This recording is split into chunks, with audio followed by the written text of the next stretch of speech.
Welcome to our channel, ladies and gentlemen.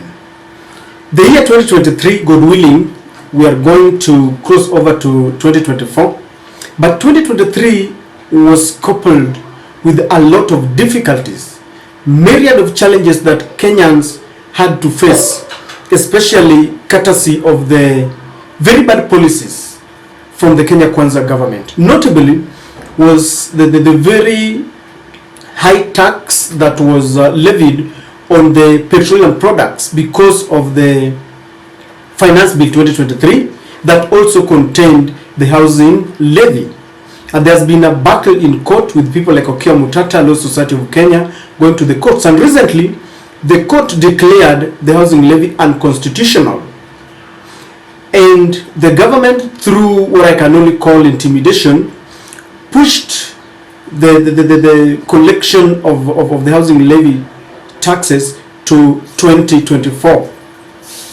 And within that period, Kimani Ichung'wah brought in some amendments to reintroduce the housing levy, meaning that William Ruto is not ready to let go the collection of that money.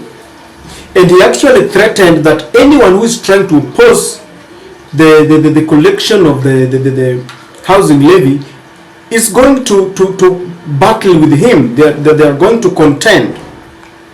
And recently, the Mount Kenya lawyers under the umbrella of Mount Kenya Jury Association went to court to not only stop the collection of the housing levy, but also to stop the government from implementing the taxes that they had introduced. They also wanted the court to stop the government from evacuating people from their residential places, because there is a tendency that people are these days just evacuated because the government wants to build affordable housing, and the government has maintained that this is what will create jobs to the millions of the youth who do not have jobs. Just recently, Raila Odinga gave indications that 2024 is not going to be business as usual, and he told people to be ready because he might call them to go back to the streets, a move that many have advised Raila against. And this is what I'm telling you, that we had a lot to contend with, and as we cross over to 2024, it is not going to be different, ladies and gentlemen, because we are going to start from where we ended. Now, I was reading in one of the dailies that Raila Odinga has really packaged a scheme to ensure that William Ruto is brought back to the track, because whatever is happening is that the government is on a wrong pathway. And let us just read what is happening. President Ruto and MPs are headed for a clash over housing levy. Already, the MPs are reacting to the bills that were introduced by Kimani Ichung'wah to annihilate, to crash the court order, and they want to introduce this housing levy. Now, it's said that the development is coming after MPs set in motion plans to have the Kenya Kwanza government refund Kenyans amounts collected between August and November. You hear that? And that Senate Majority Leader Stewart Mazayo said relevant committees of the two houses should commence plans to ensure those deducted are refunded by the Kenya Revenue Authority. Let's read further. This is quoting Mazayo, who was saying, I call on the two committees to liaise with the counterparts at the National Assembly with the view of stopping further deductions from Kenyans and come up with a clear plans on how KRA will refund the monies. That's what Stewart Mazayo said, and he said further that the introduction of the housing levy through the amendment of Section 84 of the Finance Act, whose effects introduces an amendment to the Employment Act, is unconstitutional. And then finally he says, it takes cognizance of the High Court ruling that declared the levy unconstitutional. The tax has to pass the rule of law test and must have a rational connection to the legitimate government purpose. Otherwise, the taxation legislation will be arbitrary and unconstitutional. So that is Stuart Mazayo, and he was speaking on behalf of the Azimio senators. This is what I'm telling you, that we are headed for a clash. So everything is going to be difficult. Already, the amendment to the budget allocation for 2024 is going to pass 4 trillion for the first time in the history of Kenya. So life is not going to be very, very easy. But what exactly is Raila Odinga up to? That is what I want us to look at. Raila is telling people that a luta continua, he's not going to stop, because there have been allegations that he's in bed with the Kenya Kwanza government, and so he's going to forget his people. And I read a narrative that Raila will still continue talking about these things, that yet there's another narrative that those people who really feel the pinch of the high cost of living should set motion and go to the streets, like the Mount Kenya jury, the lawyers from Mount Kenya, headed by the Mount Kenya jury, decided to go to court. Okia Mutata's case is still in court, and several groups are in court, and they want the government to stop any kind of additional levy. And what is happening here is very simple. People will feel so much touched and by the heavy burden of taxation, and they will go back to the street themselves. It is like Raila is telling them, Raila is giving them an impetus to do the same. Raila is trying to set up William Ruto against the Mount Kenya hustlers. Already, you've seen how people are talking. The people who voted for him, especially from Mount Kenya, are now crying foul.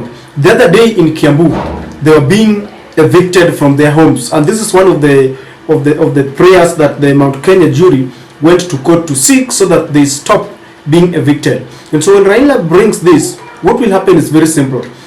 If there is going to be a clash between William Ruto and the senators, as you can see, the senators are saying that the groups, the parliamentary groups from the Senate and those of the National Assembly should liaise so that they can stop William Ruto from further deducting taxpayers' money and return and force the KRA to return the money.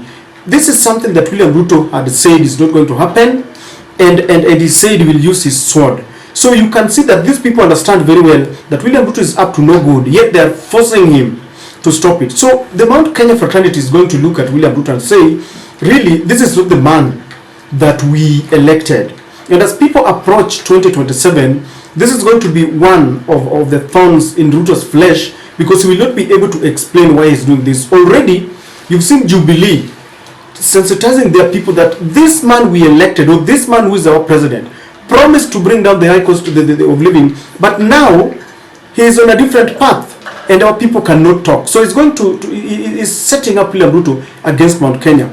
Number 3, the dictatorship that is in Ruto's DNA, the software that he is going to be exposed.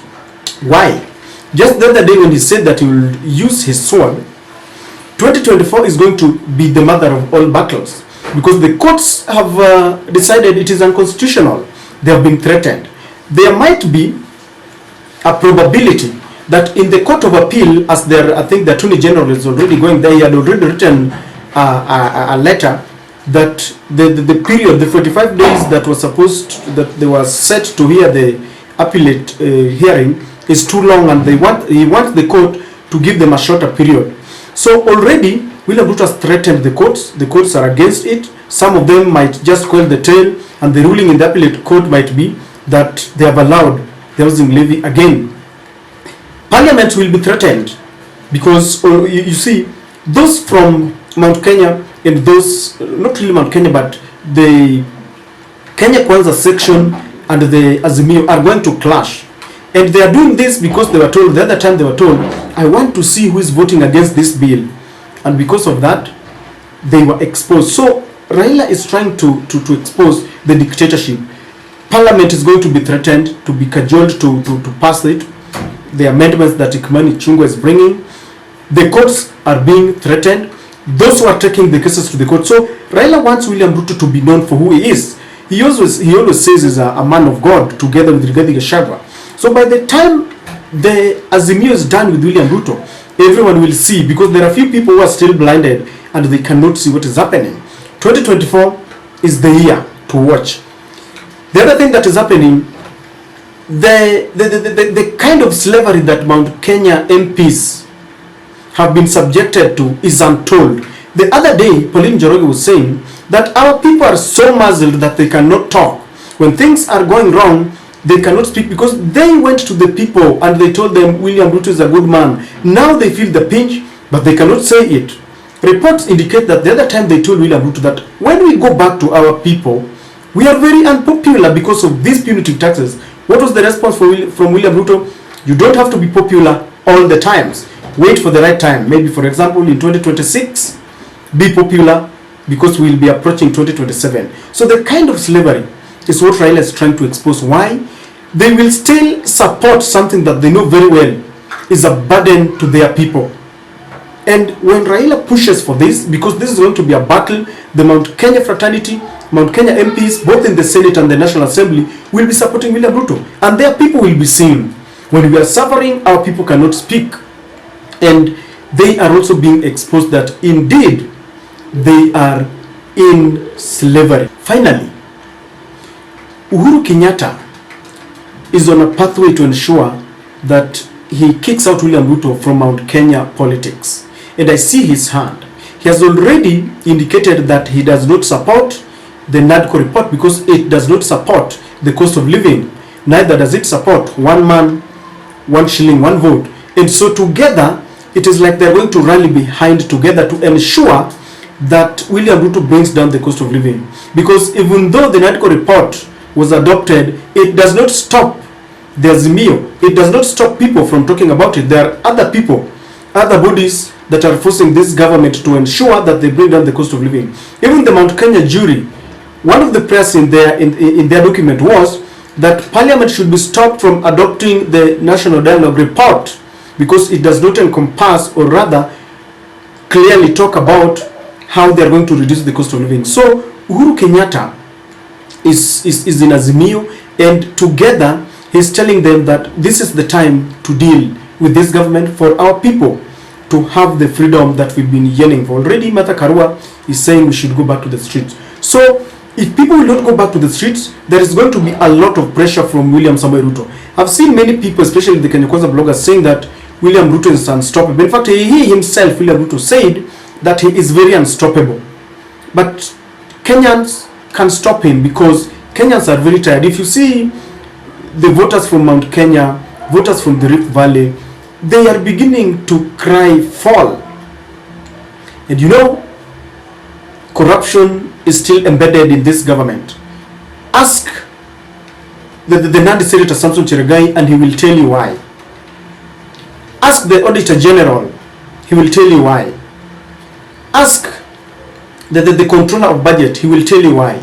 And David D will tell you that there is a lot of wastage in this government. And so, ladies and gentlemen, there is going to be a clash between the Kenyan taxpayers and William Samoei Ruto.